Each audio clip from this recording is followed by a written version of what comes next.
Hello guys, welcome to our channel Anand academy. நம்ம இன்றைக்கி July month current affairs 13, 14, 15 பார்க்குறோம். ஜூலை 14 பார்த்தோம் அப்படின்னா சர்வதேச மாற்றுப்பாலினத்தவர் தினம், இன்டர்நேஷ்னல் நான் பைனரி பீப்புள். அதாவது இந்த மாற்றுப்பாலினத்தவர்களுக்கான அவங்களோட திறமைகளை அங்கீகரிப்பதற்காகவும் அவங்க சந்திக்கும் சவால்களை குறித்த விழிப்புணர்வை எடுப்பதற்காண்டியும் இந்த தினம் கடைபிடிச்சிட்ருக்கோம். ஸோ இந்த வருஷத்துக்கான கருத்துரு பார்த்தோம் அப்படின்னா உள்ளடக்கிய சமூகம் மற்றும் பாலின பன்முகத்தன்மையை அதிகரித்தல், embarrassing gender diversity and inclusivity தான் அப்படின்றதான் இந்த வருஷத்துக்கான கருத்துருவாக இருக்குது.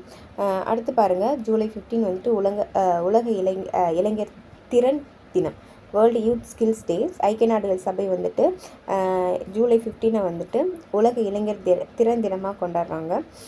ஸோ இதை பார்த்தோம் அப்படின்னா இளைஞருக்கான வேலைவாய்ப்பு, கண்ணியமான பணி மற்றும் தொழில் முனைவோருக்கான திறன்களை வழங்குறதுக்காண்டி முக்கியத்துவத்தை உலகிற்கு உணர்த்துவதற்காண்டி இந்த நாளை நம்ம கடைபிடிக்கிறோம். இந்த வருஷத்துக்கான கருத்துரு பார்த்தோம் அப்படின்னா பகிரப்பட்ட எதிர்காலத்திற்கான திறன்கள், skills for a shared future அப்படின்றதான் இந்த வருஷத்துக்கான கருத்துருவாக இருக்குது.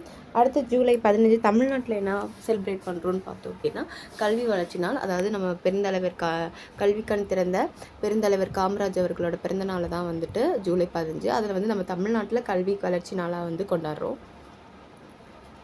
அடுத்து பாருங்கள், 2026 ஆண்டு ஜூலை 8 மற்றும் 9 ஆகிய தேதிகளில் இந்தியாவின் எந்த நகரத்தில் பிரிக்ஸ் பெண் அமைச்சர்களின் கூட்டம், அதாவது உமன் மினிஸ்ட்ரியல் மீட்டிங் நடந்திருக்குன்னு பார்த்தோம் அப்படின்னா கொச்சி.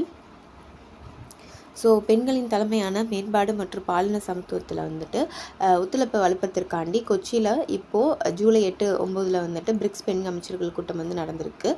ஸோ இதில் பார்த்தோம் அப்படின்னா இந்த கூட்டத்தை இந்திய அரசின் மத்திய மகளிர் மற்றும் குழந்தைகள் மேம்பாட்டு அமைச்சகம் ஏற்பாடு செஞ்சுருக்காங்க. ஸோ இக்கூட்டத்தில் டிஜிட்டல் உள்ளடக்கம், பெண்கள் தொழில் முனைவு, நீதி, அதிகாரம், பருவநிலை மாற்றம், உணவு பாதுகாப்பு மற்றும் ஊட்டச்சத்து போன்ற முக்கிய பிரிவுகளில் விவாதங்கள் மேற்கொள்ளப்பட்டு ஒரு கூட்டறிக்கை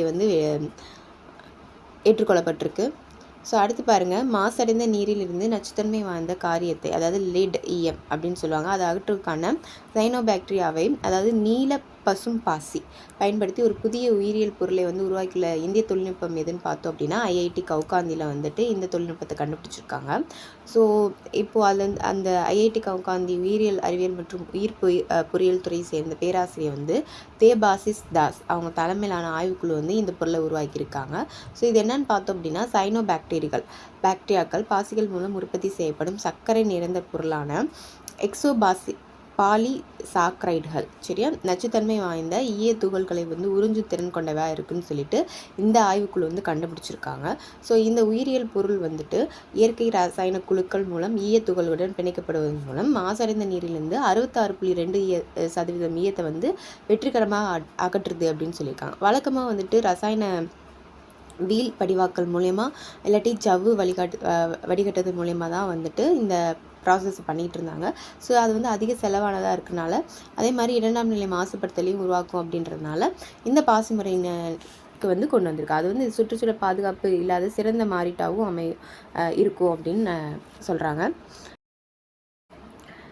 நெக்ஸ்ட்டு பாருங்கள், மத்திய கல்வி அமைச்சகத்தால் வெளியிடப்பட்ட 2025 to 2026 ஆண்டிற்கான மாவட்டங்களுக்கான செயல்திறன் தரக்குறியீட்டில் மிக உயர்ந்த உத்கர்ஷ் தரத்தை பெற்ற மாவட்டங்களின் எண்ணிக்கை எத்தனைன்னு பார்த்தோம் அப்படின்னா எந்த மாவட்டமும் இந்த உத்கர்ஷ் தரத்தை பெறலை. ஸோ இந்த மாவட்டங்களில் மத்திய கல்வி அமைச்சகம் மற்றும் அமைச்சகம் இந்த மாவட்டங்களுக்கான செயல்திறன் தரக்குறியீட்டை வெளியிடுறாங்க. இதில் 6 வகைப்பாடுகள் இருக்குது, 6 கேட்டகரிஸ் மற்றும் 11 டொமைன்ஸ், அதாவது 11 களங்களாக பிரிக்கப்பட்ட 70 குறியீட்டுகளை பயன்படுத்தி மொத்தம் 600 புள்ளிகள் அடிப்படையில் தான் மாவட்டங்களை மதிப்பிடுறாங்க. ஸோ இந்த ஆண்டில் பார்த்தோம் அப்படின்னா 462 மாவட்டங்கள் தங்களது ஒட்டுமொத்த மதிப்பெண்களை மேம்படுத்தியிருக்கு. அதைப்படி பார்த்தோம் அப்படின்னா இந்தியாவின் எந்த ஒரு மாவட்டமும் இந்த உத்கர்ஷ் தரத்தை வாங்கலை. அதில் பார்த்தோம் அப்படின்னா இந்த உத்தம் 1 தரத்தை ஒரு மாவட்டமும், உத்தம் 2 தரத்தை 19 மாவட்டங்களும் பெற்றிருக்கு. இதில் 19 மாவட்டங்களில் டெல்லியிலேருந்து 4, பஞ்சாப்லேருந்து 7, கேரளாலேருந்து 3, மகாராஷ்டிராலேருந்து 2 மற்றும் சண்டிகர், தியூ, ஹம்மிர்பூர் ஆகிய இடங்களை தலா ஒவ்வொரு மாவட்டமும் மொத்தம் 11 மாவட்டங்கள் பெற்றிருக்காங்க. அடுத்து பாருங்கள், 2026ஆம் ஆண்டு ஜெனீவாவில் நடைபெற்ற தகவல் சமூகத்திற்கான உலக உச்சி மாநாடு விருதுகளில் இந்தியாவின் தொலைத்தொடர்பு துறை தொடங்கிய எந்த திட்டத்திற்கு மதிப்புமிக்க WSIS விருது 2026, அதாவது action line C6 enabling environment பிரிவின் கீழ் வழங்கப்பட்டிருக்குன்னு பார்த்தோம் அப்படின்னா, சம்ரித் கிராமம் அப்படின்ற இந்த திட்டத்திற்கு வந்துட்டு இப்போ WSIS விருது வந்துட்டு வழங்கியிருக்காங்க. ஸோ தொலைத்தொடர்பு துறையின் வந்துட்டு முதன்மை திட்டமான இந்த சம்ரித் கிராமம், இது வந்து பார்த்தோம் அப்படின்னா, இந்த சம்ரித் கிராமம்னா பாரத் நெட் மூலம் இயக்கப்பட்ட ஒருங்கிணைந்த டிஜிட்டல், அதாவது டிஜிட்டல்னா பிசிக்கல் மற்றும் டிஜிட்டல் சேவை விநியோகம் மாதிரி தான் இந்த அமைப்பு. ஸோ இதுக்கு தான் இப்போ இந்த சர்வதேச விருது வந்து கிடைச்சிருக்கு. இந்த பாரத் நெட் பிராட்பேண்ட் இணைப்பை பயன்படுத்தி கிராமப்புறங்களில் உள்ள மக்களுக்கு டிஜிட்டல் வலையிலும் அதே மாதிரி டிஜிட்டல்லையும் நேரடி உதவியுடன் கூடிய, அதாவது நேரடி உதவினா டிஜிட்டல் அப்படின்றது நேரடி உதவியுடன் கூடிய சேவைகளையும் வழங்குதான் இந்த அமைப்பு. இந்த திட்டத்தின் கீழ் வந்துட்டு கிராமங்களில் அமைக்கப்படும் சம்ரித்தி கேந்திராக்கள் வந்துட்டு மூலம் சுகாதாரம், கல்வி, விவசாயம், நிதியியல் சேவைகள் மற்றும் வாழ்வாதார மேம்பாடு போன்ற அத்தியாவசிய சேவைகளும் வந்துட்டு ஒரே இடத்துல வந்து கிடைக்கும்னு சொல்கிறாங்க. அதே மாதிரி சுவிட்சர்லாந்து ஜெனீவா நகரில் நடைபெற்ற WSIS மன்றம் 2026 சர்வதேச தொலைத்தொடர்பு ஒன்றியம் மூலம் இந்த உலகளாவிய அங்கீகாரம் வந்து இந்தியாவுக்கு வந்து வழங்கப்பட்டிருக்கு. ஸோ இந்த விருது அதன் முக்கியத்துவத்தை வந்து தெரிஞ்சுக்கிறதுக்காண்டி WSIS prize 2026 India Samridh Gramin wins global award காணொலியில் வந்துட்டு நம்ம தெரிஞ்சுக்கலாம் அப்படின்னு சொல்கிறாங்க. அடுத்து பாருங்கள், மத்திய கல்வி அமைச்சகம் வெளியிட்ட அகில இந்திய உயர்கல்வி கணக்கெடுப்பு அறிக்கை 2023-24 படி இந்தியாவில் உயர்கல்வியில் மொத்த சேர்க்கை விகிதம், அதாவது GER கிராஸ் என்ரோல்மெண்ட் ரேஷியோ 2014-15 ஆண்டில் 23.7 என்ற நிலையிலிருந்து 2023-24 ஆண்டில் எத்தனையாக உயர்ந்திருக்குன்னு பார்த்தோம் அப்படின்னா 30ஆக வந்து உயர்ந்திருக்கு. ஸோ இப்போது பார்த்தோம் அப்படின்னா சாதனையாக 4.5 கோடி மாணவர்கள் வந்து அதிகமாக வந்து இருக்காங்க. அதில் பார்த்தோம் அப்படின்னா உயர்கல்வி மொத்த சேர்க்கை விகிதம் வந்துட்டு 10 ஆண்டுகளில் வந்துட்டு நம்மளுக்கு 30 வந்து நம்மளுக்கு அதிகரிச்சிருக்கு. 23.7லேருந்து 30 அதிகரிச்சிருக்கு. ஸோ இது உயர்கல்வி பெண் சேர்க்கைகள் வந்து பார்த்தோம்னா 2.4 கோடி எட்டியிருக்கு. அதேமாதிரி மொத்த மாணவர்கள் பெண்கள் வந்துட்டு 49.7% இருக்குது. அது பாலின சமத்துவ குறியீடு பார்த்தோம்னா ஜெண்டர் பேரிட்டி இண்டெக்ஸ் பார்த்தோம்னா 1.08 இருக்குது. அதே மாதிரி 2014-15 ஆண்டில் வந்து SC பிரிவினர் சேர்க்கை வந்து 51.4%, ST பிரிவினர் சேர்க்கை 75.7%, OBC பிரிவினர் சேர்க்கையும் பார்த்தோம்னா 60.2% அதிகரிச்சிருக்கு.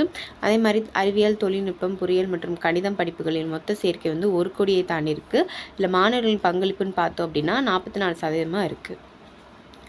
அடுத்து பாருங்கள், தமிழ்நாட்டின் செய்திகள் தரவுகளின்படி இந்தியாவில் வேலை பார்க்கும் ஒவ்வொரு 100 பெண்களில் எத்தனை பேர் தமிழ்நாட்டை சேர்ந்தவர்களாக இருக்கான்னு பார்த்தோன்னா 41 பேர் வந்து தமிழ்நாட்டை சேர்ந்தவங்களாக இருக்காங்க. ஸோ தமிழ்நாட்டில் டோட்டல் ஃபெர்டிலிட்டி ரேட் 2026ஆம் ஆண்டில் 1.3ஆக குறைந்திருக்கு. தமிழ்நாட்டோட மொத்த கருவுதல் விகிதம். ஸோ இது மக்கள் தொகை நிலைத்தன்மை தேவையான மாற்று அளவான 2.1ஐ விட குறைவாக இருக்குது. சரியா? அதே மாதிரி 2025ஆம் ஆண்டு தமிழ்நாட்டின் டோட்டல் ஃபெர்டிலிட்டி ரேட் பார்த்தோம் அப்படின்னா 1.4ஆக வந்து இருக்குது. அடுத்து பாருங்கள், 2024 1.3, இப்போது 2025 வந்துட்டு 1.4 இருந்தது.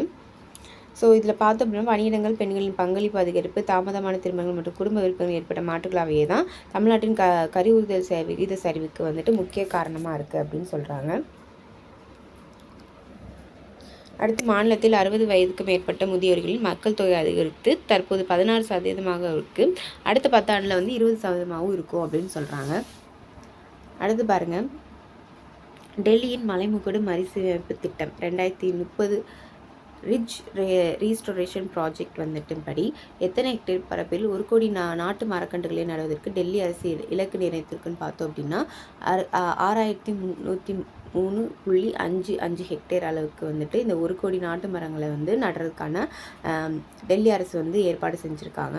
ஸோ இதில் பார்த்தோம் அப்படின்னா 70 லட்சம் மரம் நடும் பிரச்சாரம் மற்றும் டெல்லி மலைமுகடு புத்துயிர் பிரச்சாரம் ஆகியவற்றை தொடங்கியிருக்காங்க. ஸோ இதில் பார்த்தோம் அப்படின்னா இதில் தான் வந்துட்டு 6303.55 ஹெக்டேர் பரப்பில் வந்துட்டு மரங்கள் நட இருக்கிறாங்க. ஸோ இதில் ஆரவல்லி மலைத்தொடரின் ஒரு பகுதியான டெல்லி மலைமுகட்டில் பரவியுள்ள மண்ணின் ஈரப்பதத்தை கெடுக்கும் ஆக்கிரமிப்பு தாரமான சீமை கருவேல மரங்களை அகற்றிட்டு அதுக்கு பதிலாக நாட்டு மரங்களை வந்து நடுறாங்க. ஸோ இந்த திட்டங்களை வந்து 70க்கும் மேற்பட்ட நீர்நிலைகளை மீட்டெடுக்கிறதுக்கும் வனப்பகுதியில் பாதுகாத்தல் மற்றும் நிலத்தடி நீர் சேகரிப்பு போன்ற பணிகளும் அடங்கும் அப்படின்னு சொல்லியிருக்காங்க. அதே மாதிரி மரம் நடுக்கான நேரத்தை வந்து முன்பதிவு செய்யவும் மரக்கன்றுகள் விநியோகம் போன்ற தகவல் பெறவும் பசுமை இயக்க இணையதளம் வந்து பயன்பாட்டில் இருக்கும் அப்படின்னு சொல்லியிருக்காங்க. அடுத்து பாருங்கள், புவி காந்த சூரியல் புயலால் ஏற்பட்ட முரண்பாடு காரணமாக சமீபத்தில் தனது தகவல் தொடர்பை இழந்த உலகின் முதல் ஆப்டோசார் ஒளியல் மற்றும் செயற்கை துளை ரேடார் வந்துட்டு எதுன்னு பார்த்தோம் அப்படின்னா திருஷ்டி. இந்த செயற்கைக்கோள் இப்போ அதோட தகவல் தொடர்பை வந்து இழந்திருக்கு. எதனாலனா புவி காந்த சூரிய புயலால். ஸோ இந்த திருஷ்டி பார்த்தோம் அப்படின்னா உலகின் முதல் அதாவது ஆப்டிக்கல் சிந்தட்டிக் அப்பச்சர் ரேடார் அப்படின்ற தொழில்நுட்பத்தை கொண்டது தான் இந்த செயற்கைக்கோள்.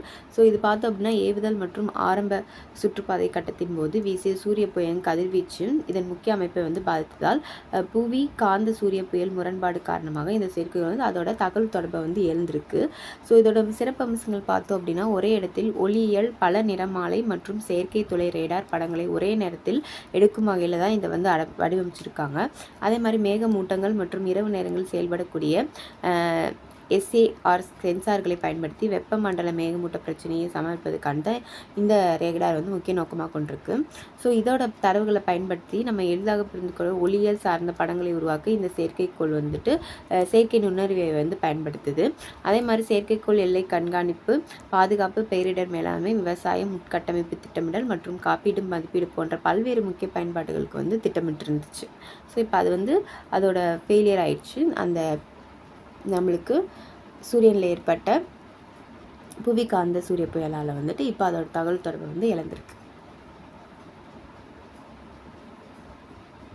நெக்ஸ்ட் பாருங்கள், திட்டம் 2047ஆம் ஆண்டிற்குள் 1 மில்லியன் ஓக் மரங்களை வந்துட்டு அதாவது mission million oak trees by 2047 என்ற சுற்றுச்சூழல் பாதுகாப்பு முன்னெடுப்பை வந்து சமீபத்தில் தொடங்கிய இந்திய மாநிலம் எதுன்னு பார்த்தோம் அப்படின்னா சிக்கிம். ஸோ இது படி பார்த்தோம் அப்படின்னா அங்கே சிக்கிம் மாநில முதலமைச்சர் பிரேம் சிங் தமாங் வந்து இந்த திட்டத்தை தொடங்கி வச்சுருக்காரு. அதிக அளவில் உள்ள உள்ளூர் ஓக் மரங்களை வந்து நடுவதன் மூலம் நிலத்தடி நீர் பாதுகாப்பு, பல்லுயிர் பாதுகாப்பு மற்றும் சுற்றுச்சூழல் நிலைத்தன்மை வந்து மேற்பதற்கான இந்த திட்டம் நோக்கமாக கொண்டிருக்காங்க. ஸோ இந்த திட்டமானது 2026 ஜூன் மாதத்தில் நடைபெற்ற சிக்கிம் பர்யாவரன் பர்வ் 2026 நிகழ்ச்சியின் போது சிக்கிம் கவ்யாங் காப்பு காட்டில் அதிகாரப்பூர்வமாக தொடங்கப்பட்டுச்சு. ஸோ அதை பார்த்தோம் அப்படின்னா இந்த பாதுகாப்பு நடவடிக்கைக்கான ஓக்காடு மறுசீரமைப்பு கையேடு என்ற ஒன்றை வந்துட்டு வெளியிட்ட முதலமைச்சர் வனரோந்து வாகனங்களையும் கொடியரசு தொடர்ந்து வச்சிருக்காரு. ஸோ இது சிக்கிம் மாநிலம் வனப்பாதுகாப்பு சிறந்த மாநிலமாக திகழ்கிறது. இதன் புவியியல் பரப்பரப்பில் வந்து கிட்டத்தட்ட 47.33% பகுதி வந்து காடுகளாக வந்து சூழப்பட்டிருக்கு. சரியா? ஸோ இதோட ஜூலை 13, 14, 15க்கான கரண்ட் அஃபேர்ஸ் முடிஞ்சு. ஸோ இதுக்கு முன்னாடி இருக்க கரண்ட் அஃபேர்ஸ் வீடியோட லிங்க் வந்து நான் டிஸ்கிரிப்ஷனில் தந்துடுறேன். ஸோ PDF வேணுங்க, ஜூன் மந்த்துக்கும் மே மந்த்துக்கும் PDF வேணும்னு நினைக்கிறவங்க டிஸ்கிரிப்ஷனில் வாட்ஸ்அப் நம்பர் இருக்குது, வாட்ஸ்அப் பண்ணி வாங்கிக்கோங்க. அடுத்து நெக்ஸ்ட் கிளாஸில் பார்க்கலாம். தேங்க்யூ.